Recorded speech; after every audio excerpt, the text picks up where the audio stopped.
sobre as 9 marcas da Igreja Saudável.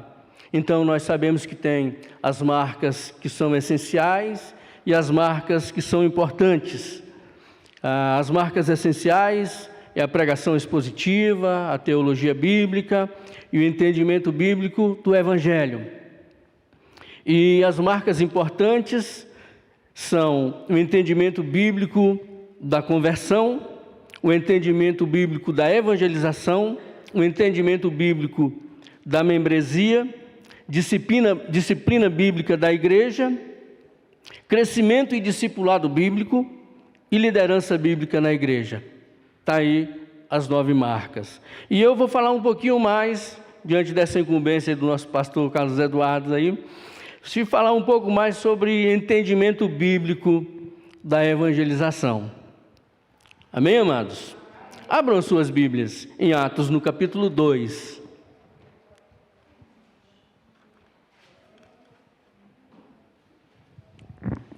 Atos, capítulo 2, a partir do versículo 22.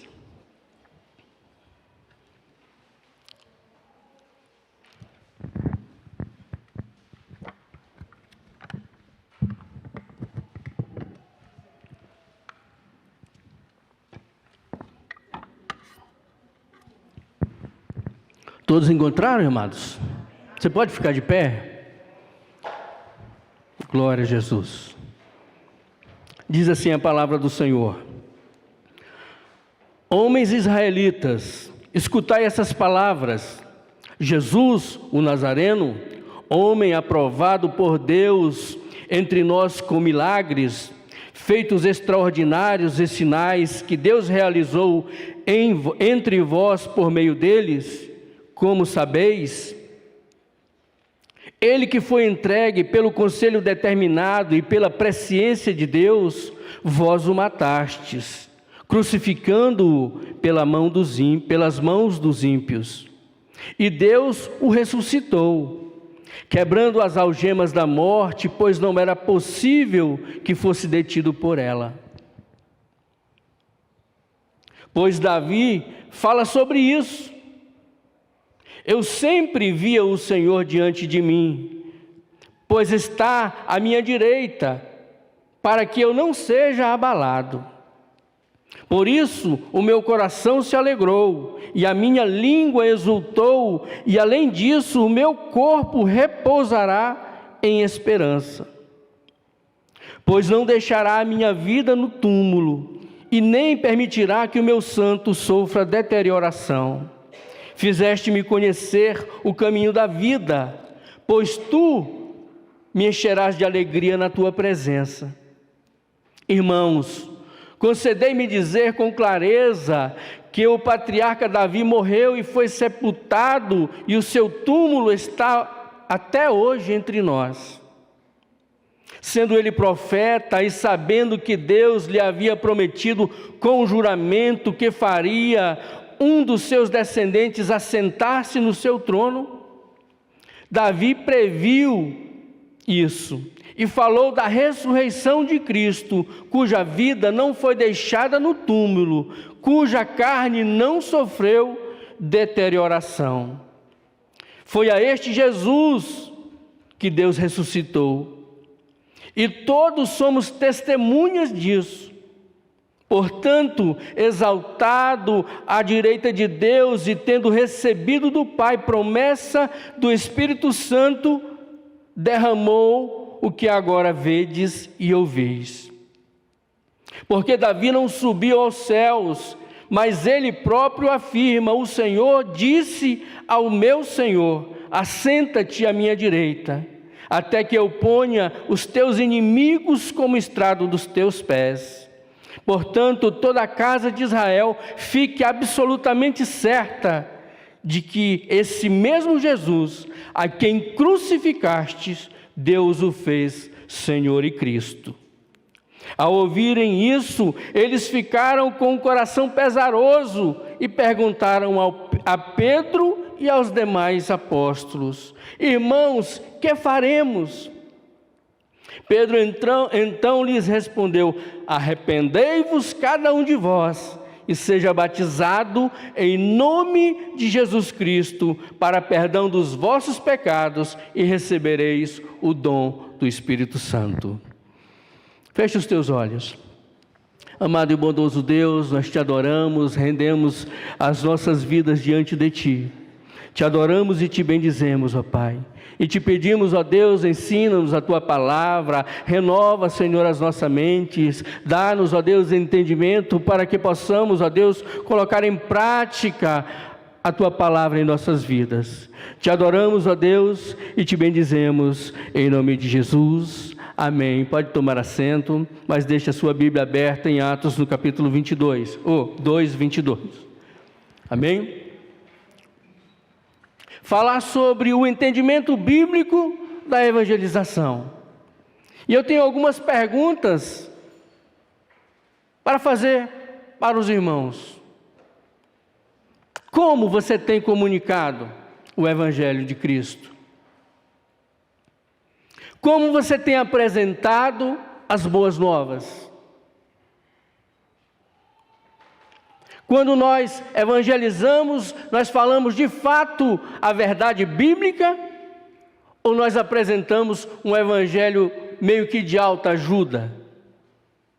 O que você tem apresentado como o evangelho de Cristo para aquelas pessoas que você deseja ou que eventualmente está evangelizando?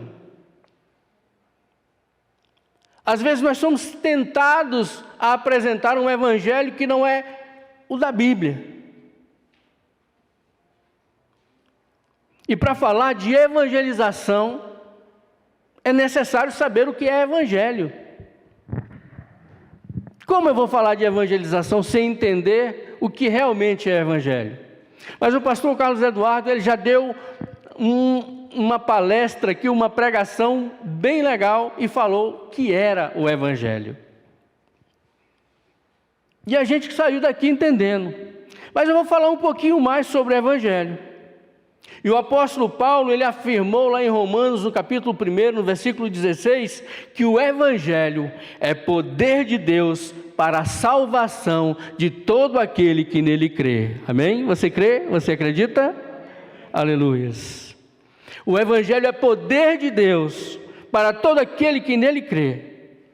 Mas mesmo assim, muitos cristãos não se sentem à vontade ou sentem algum tipo de dificuldade de apresentar esse poder, de apresentar este evangelho. O apóstolo Paulo, ele não só fala que o evangelho é poder, mas ele incentiva também o seu filho na fé, que é Timóteo, dizendo: prega a palavra. Insta, quer seja oportuno, quer não, corrige, repreende, exorta com toda longanimidade e doutrina. É falar do evangelho. De modo que a evangelização, amados, não é nada mais, nada menos do que a pregação do evangelho. Falar o evangelho, simples assim. Falar o evangelho, mas o evangelho verdadeiro. Pregar a palavra de Deus. Pregar a boa nova. E a própria palavra de Deus, ela vai produzir um efeito na vida das pessoas, daquela pessoa que você falou, naquela pessoa para quem você falou. A palavra de Deus é suficiente para produzir efeito. Às vezes a gente quer dar uma ajudinha para o evangelho. Às vezes a gente quer dar uma ajudinha, mas não. A palavra já é por si só suficiente para falar ao coração daquele que está ouvindo, daquele que está necessitado, daquele que realmente está com o coração sedento para crer e que aquela palavra se torne vida nele. Olha só, quando nós falamos do evangelho, amados, nós temos que falar como quem está falando para mortos. É muito interessante, eu tirei essa pincelada lá daquela palestra. Como se estivesse falando para surdos. Olha só que interessante. Espiritualmente mortos, espiritualmente surdos. Olha só o que Marcos, lá no capítulo 7, versículo 31, vai dizer. Diz a respeito de Jesus: de novo se retirou das terras de Tiro e foi por Sidom, até ao mar da Galileia, através do território de Decápolis. Preste atenção nesse texto. Então lhes trouxeram um surdo e gago, e lhe suplicaram que lhes pusessem as mãos sobre ele, e Jesus, tirando-o da multidão à parte, pôs-lhe os dedos nos ouvidos, tocou-lhe com a língua, ou melhor, tocou a língua com saliva, depois, erguendo os olhos para o céu, ele suspirou e disse: Efatá, que quer dizer, abre-te. E o texto diz que abriram-se os ouvidos e logo lhe soltou o empecilho da língua, e logo ele falava desembaraçadamente. Olha só que texto maravilhoso. Mas ele ainda fala outro texto ainda a respeito de Ezequiel. Ezequiel 37, ele diz, olha, quando ele é levado à visão, no versículo 4 ele diz assim: profetiza a estes ossos e diz-lhe: ossos secos, ouvi a palavra do Senhor. Então eu profetizei, versículo 7, como me for ordenado. E enquanto profetizava, houve um ruído, um barulho de ossos que batiam contra ossos e se ajuntavam, cada osso a seu osso. Eu olhei, e eis que havia tendão sobre eles, e cresceram as carnes, e se estendeu a pele sobre eles, e não havia neles espírito. Mas então eles disse: profetiza ao espírito, profetiza ao filho do homem. E disse-lhe: assim diz o Senhor, vem dos quatro ventos, ó Espírito, e assopra sobre estes ossos para que vivam. E profetizei, como ele ordenara, e o Espírito entrou neles, e viveram e se puseram de pé, como um exército numeroso. Agora eu quero chamar a atenção para os irmãos, é o seguinte: surdo ouve, osso ouve, morto ouve, não ouve, mas a palavra produz o seu efeito. A palavra de Deus, ela tem poder, por isso que o apóstolo Paulo é poder para todo aquele que crê. Sabe por quê? Porque ele disse para o surdo: abre-te, e abriu, embora ele não ouvisse. Mas o que ocorre é o poder da palavra de Deus. Simples assim, amados. Não adianta querer enfeitar ou dizer: se fosse assim, fosse assim. Não. A palavra, ela produz o seu efeito, ela produz o seu efeito até mesmo para o morto. Ele diz: olha, fala aos ossos, e o osso foi criando vida. A palavra de Deus, ele tem poder. Amém, amados? Quando você se imaginar pregando, falando do Evangelho, tenha esta convicção, tenha esta certeza, que a palavra de Deus tem poder. É isso que nós temos que crer. O Evangelho não é nada mais, nada menos. Não são estratégias. Evangelização não é apenas uma estratégia de persuasão, da forma de falar, de como você vai fazer uma abordagem. A evangelização é a proclamação pura e simples da palavra de Deus. Ela que vai promover a conversão, ela que vai promover, com que as pessoas deem estas evidências de conversão. Simples assim, o poder da palavra de Deus fará o efeito na vida daquele que ouve e crê. Isto é evangelização. Mas quando Mark Dever, ele vai falar sobre a evangelização, ele também tem que falar sobre o Evangelho. Porque como nós vamos falar sobre a evangelização sem saber genuinamente o que devemos falar de forma sincera, de forma verdadeira, para que esta palavra produza o efeito na vida de quem ouve? De modo que ele trata de 4 assuntos, irmãos. E já foi tratado aqui também. Mas o primeiro assunto que ele fala é Deus.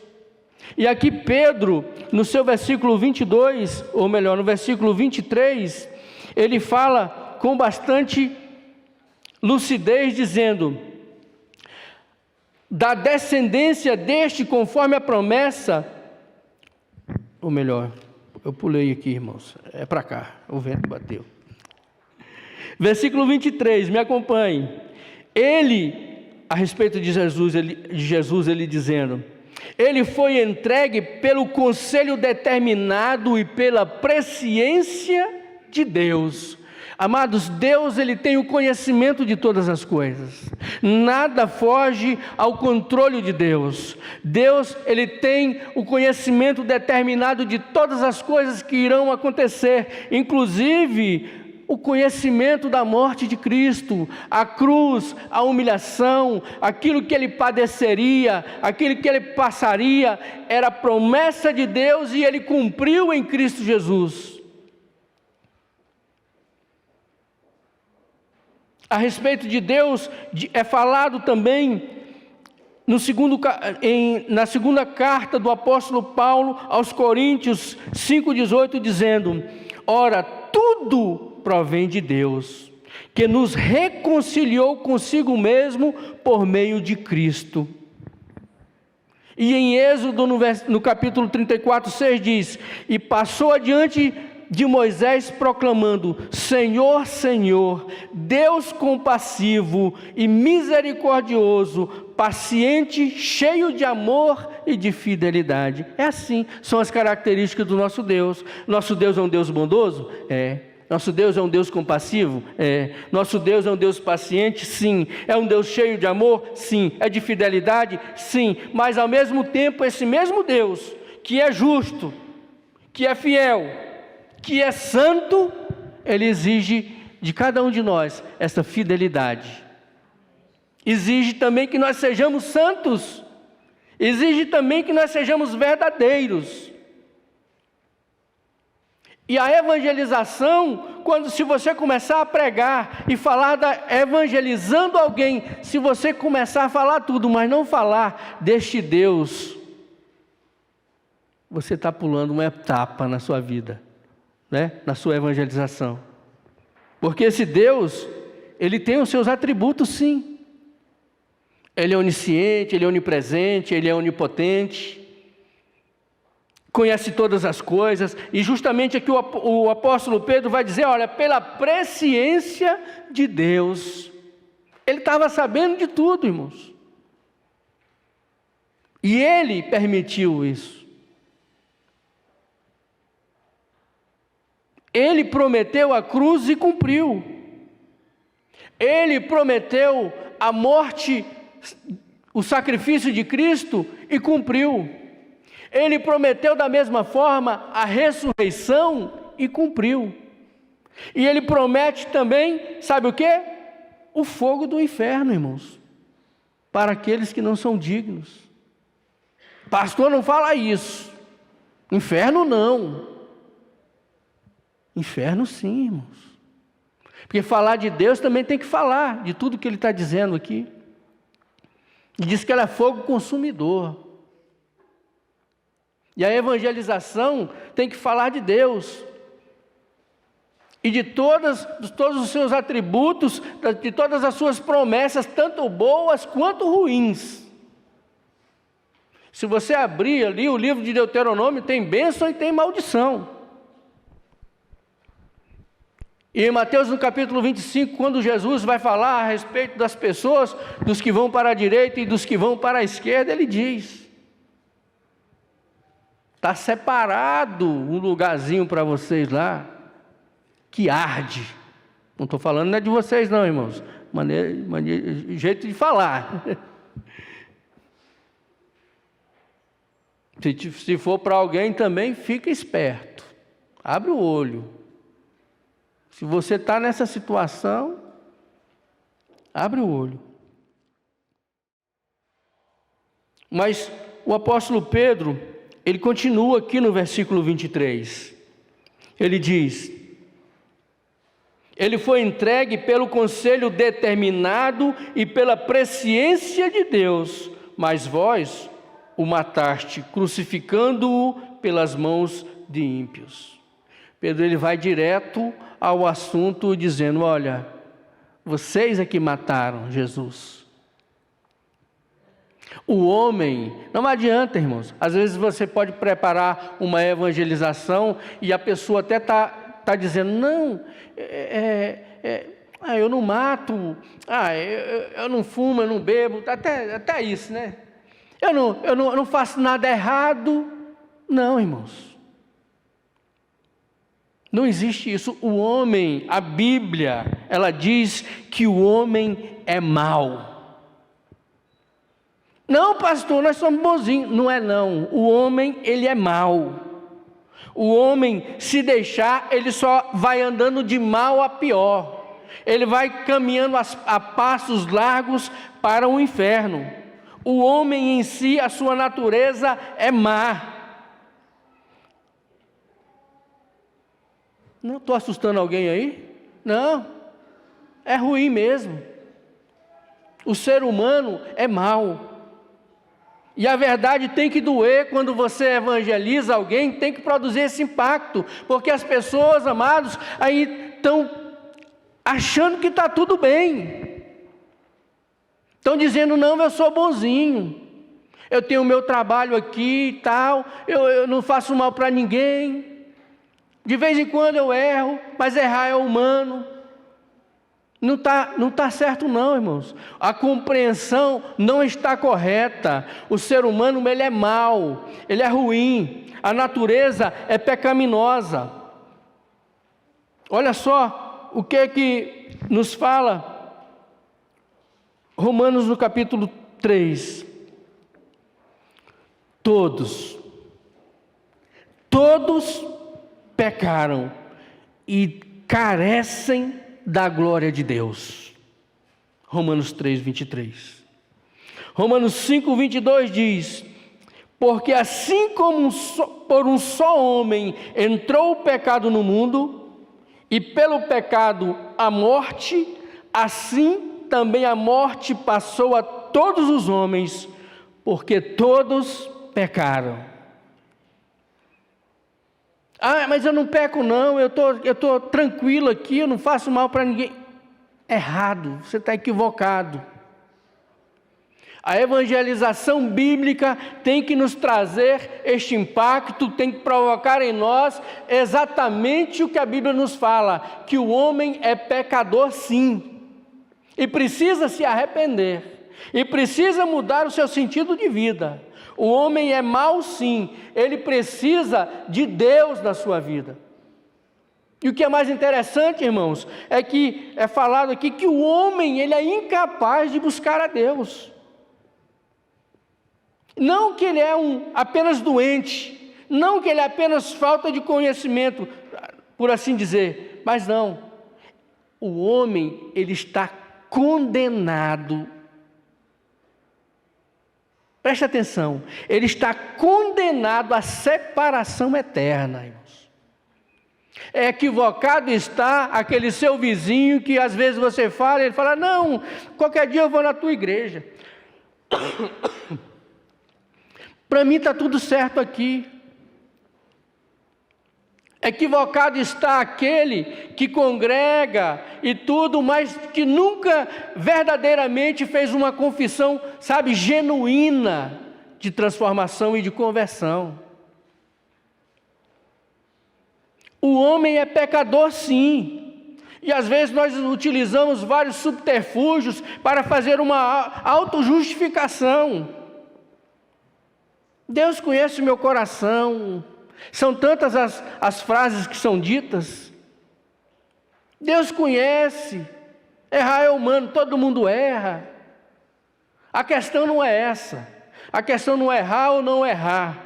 A questão é que nós temos que ter esta consciência de que precisamos abandonar o pecado e escolher a Deus. A evangelização é isso. Olha só, o que nos fala o texto: não há um justo sequer. Romanos 3. Não há quem entenda, não há quem busque a Deus. Todos se extraviaram, a uma se fizeram inúteis. Não há quem faça o bem, não há um sequer. Pastor, está pegando pesado. Não, é verdade. A evangelização tem que colocar, a evangelização bíblica tem que colocar o ser humano no lugar que lhe é devido e dizendo: você precisa mudar de vida, porque você vive como pecador que é. Não há ninguém que espontaneamente diga e fale assim: não, eu vou me converter, eu vou voltar, eu vou até Jesus, eu vou até Deus. Ninguém vai. Todos nós estamos extraviados, amados. O ser humano todo. Toda a humanidade, infelizmente, está condenada nesse sentido. Ele continua dizendo: a garganta deles é sepulcro aberto. Com a língua urdem engano, veneno de víboras está nos seus lábios. A boca eles a têm cheia de maldição e de amargura. São seus pés velozes para derramar sangue. Nos seus caminhos há destruição e miséria. Desconheceram o caminho da paz, não há temor de Deus diante dos seus olhos. Romanos 3, de 9 a 18. É assim que o ser humano é, e é assim que o evangelho, ou que na sua evangelização deve ser pregado o evangelho verdadeiro e genuíno, para trazer o impacto e colocar o ser humano, o homem, a mulher, onde eles devem ter a consciência que deveriam ter. Não usar de subterfúgio dizendo: não, eu sou bonzinho, não, eu faço tudo certinho, eu não falto o serviço, eu não chego atrasado, eu não gasto meu dinheiro com coisa que não se deve. Não, essas justificativas não quer dizer nada. Somos pecadores, sim, e carecemos da graça, da misericórdia de Deus. Um outro ponto que ele fala é sobre Jesus. O que não pode faltar na evangelização: você tem que falar de Deus, tem que falar da humanidade e tem que falar de Jesus. A evangelização bíblica deve passar pelo ministério de Jesus, os seus milagres, e compreender verdadeiramente quem é Jesus. Quem é Jesus? Por que ele morreu na cruz? Por que aconteceu tudo isso? A respeito de Cristo é falado em João 3,8. Para isso se manifestou o Filho de Deus, para destruir as obras do diabo. Jesus. Se você não sabe quem é Jesus, se não experimentou ainda conhecê-lo, comece pela Bíblia. A partir do momento que você começar a conhecer, de começar a viver os seus ensinamentos, quando você proclamar o evangelho genuíno, as pessoas irão experimentar da mesma forma que você, experimentar a conversão, experimentar a nova vida. Em 1 Timóteo, o apóstolo Paulo escreve: há um só mediador entre Deus e os homens, Cristo Jesus, homem. E em Romanos, no capítulo 5, diz: pois assim como por uma só ofensa veio o juízo sobre todos os homens para condenação, assim também por um só ato de justiça veio a graça sobre todos os homens para a justificação da vida, que dá vida. Porque como pela desobediência de um só homem muitos se tornaram pecadores, assim também por meio da obediência de um só todos tornaram-se justos. Se um pecou em Adão, todos pecaram em Adão. Se Adão pecou, todos nós herdamos este pecado. Mas agora em Cristo, em Jesus, este outro se manifesta para o quê? Para a justificação que nos traz vida. E se um trazia morte, agora o outro traz vida. Pela obediência, pela desobediência, todos se tornaram pecadores. Agora, pela obediência, todos se tornaram justos. Aleluias. Ainda em Colossenses ele vai dizer: e vós outros que estavam mortos pelas vossas transgressões e pela incircuncisão da vossa carne, vos deu vida juntamente com ele, perdoando todos os vossos delitos, tendo cancelado o escrito de dívida que era contra nós e que constava em ordenanças, o qual nos era prejudicial, e removeu inteiramente, cravando-o na cruz. Toda acusação, tudo que era contra nós, ele reuniu todo esse é um catatal de pecado que, né? Não dá nem para enumerar. Ele reuniu todos os escritos e cravou lá na cruz, por mim e por você. Esse é Jesus. É esse Jesus que é o caminho, que é a verdade, que é a vida. Ele que ensina. Pautados nos seus ensinamentos, nós não vamos errar o caminho.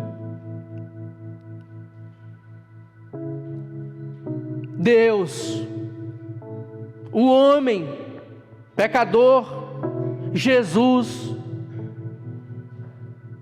E um outro tópico ele aborda aqui: a resposta, a decisão.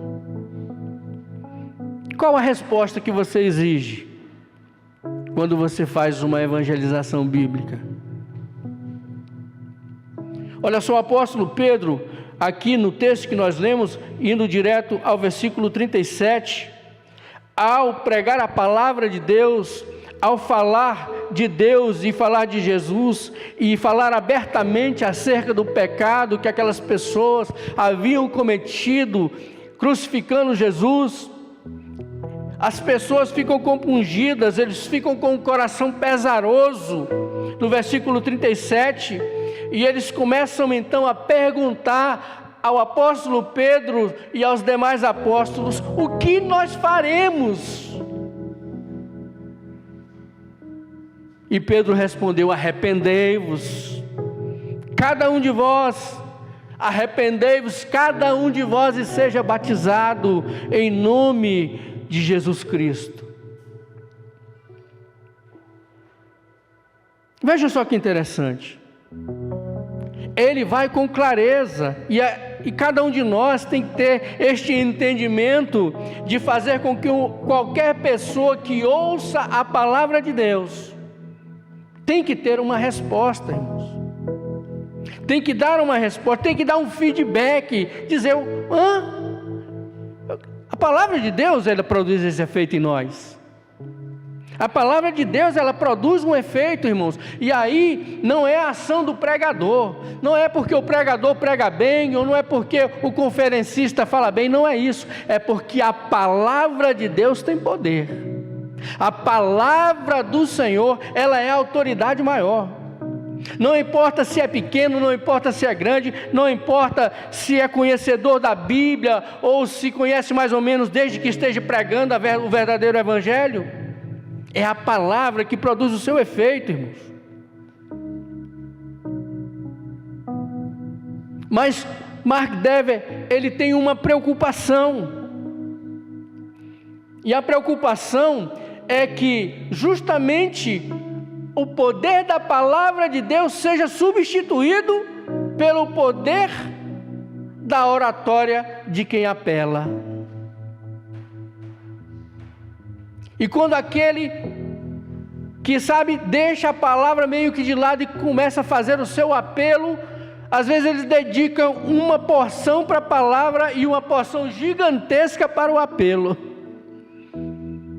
quando deveria ser o contrário, porque a verdadeira transformação é produzida pela palavra e não pelo apelo.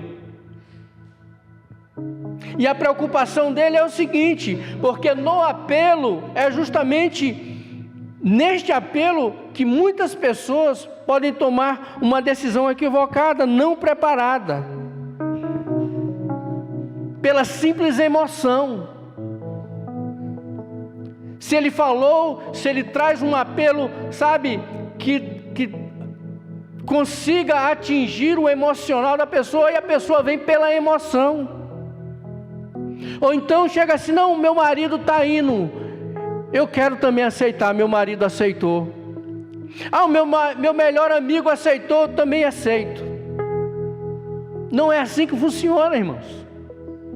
A resposta que é exigida quando se prega o verdadeiro evangelho, quando se faz uma evangelização à luz da Bíblia, essa decisão ela tem que ser genuína, tem que ser de dentro para fora, tem que ser algo muito pessoal. Não pode ser, porque a minha esposa foi, eu vou também.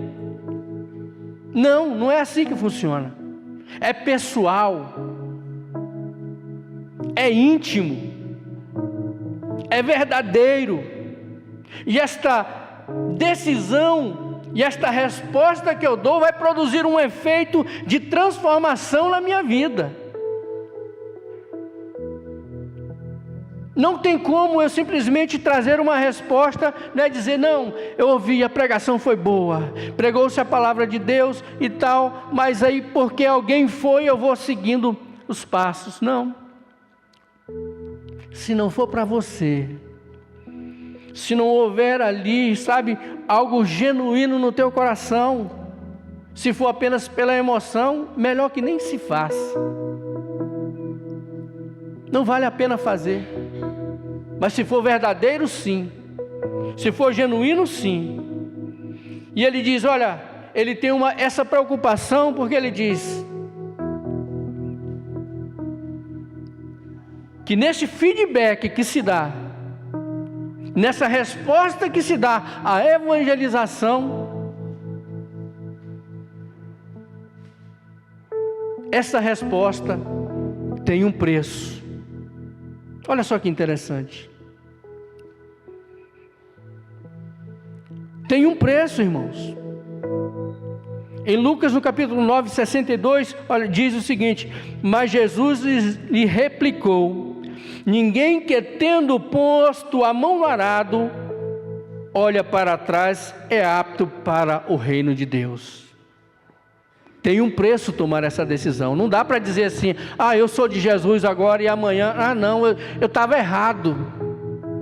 Foi sem querer que eu tomei aquela decisão. Não pode ser dessa forma, irmãos. Tem que ser verdadeira, tem que ser genuína. E tem um preço. Quando você coloca a mão no arado, não dá para voltar mais atrás, irmão. Por isso que Jesus diz, olha, aquele que quiser me seguir, tome a sua cruz e siga-me. Não tem jeito, irmãos. Agora os desavisados dizem, não, eu vou aceitar Jesus porque é o seguinte, passou um carro de som dizendo que lá na minha igreja acabaram-se todos os meus problemas. Todas as minhas dificuldades foi colocada por terra agora. Porque em Jesus, minha vida agora é 100%. Tem nada a ver uma coisa com outra, irmão. Nós estamos falando aqui de salvação, de vida santa, de vida no altar, de vida de oração. Isso sim é que produz paz no teu coração, é que produz uma vida digna. Ao mesmo tempo que a gente tem que viver, sabe, que tem que dar a própria resposta ou tomar a própria decisão por Cristo, há uma urgência nisso. Você não sabe o dia de amanhã. Você não sabe o que vai acontecer quando você colocar o pé lá fora da igreja. Quando você entrar no seu carro, você não desce, você não sabe do que vai acontecer. Por isso há uma urgência, irmãos, de responder ao Evangelho. de responder à mudança de vida, de responder a, deixar o caminho torto e ir para o caminho que leva para o céu. E por último ele diz que este feedback, que esta resposta, que esta decisão, ela vale a pena. Você nunca vai se arrepender, irmão, de ter feito uma decisão por Cristo. Não dá para se arrepender. E aí o verdadeiro sentido do que eu estou falando não é arrepender dos pecados, não. É arrepender da decisão de ter seguido a Cristo. Vale a pena, irmãos. Vale a pena seguir a Jesus. Vale a pena, glorificar a um Deus todo-poderoso, um Deus que criou os céus e a terra, um Deus que tem o conhecimento de todas as coisas que vão acontecer, que não aconteceram, a este Deus imutável que era ontem, hoje e será eternamente. Vale a pena servir esse Deus. Vale a pena, mesmo sabendo da nossa condição de pecador, escolher a Jesus, escolher que Ele é o nosso Senhor, escolher que Ele, é quem nos conduz para a vida eterna. Vale a pena. Vale a pena tomar essa decisão, vale a pena você tomar a decisão, não acompanhar, não que seja a decisão do seu vizinho, não, a decisão é sua, é íntima, é ela que vai produzir efeito, é a sua conversão que vai, transformar todo o sentido da sua vida. Vale a pena, irmãos. E aí eu tenho uma pergunta para te fazer. Qual a resposta que você tem? Ou que você tem dado para Deus? Diante de tudo que você tem ouvido falar da Bíblia. Qual a resposta que você tem dado? Deixa para depois. Faço isso. Eu faço aquilo. Eu sou bonzinho. Não. Qual a resposta? E essa resposta não é para mim. Essa resposta é entre você e Deus.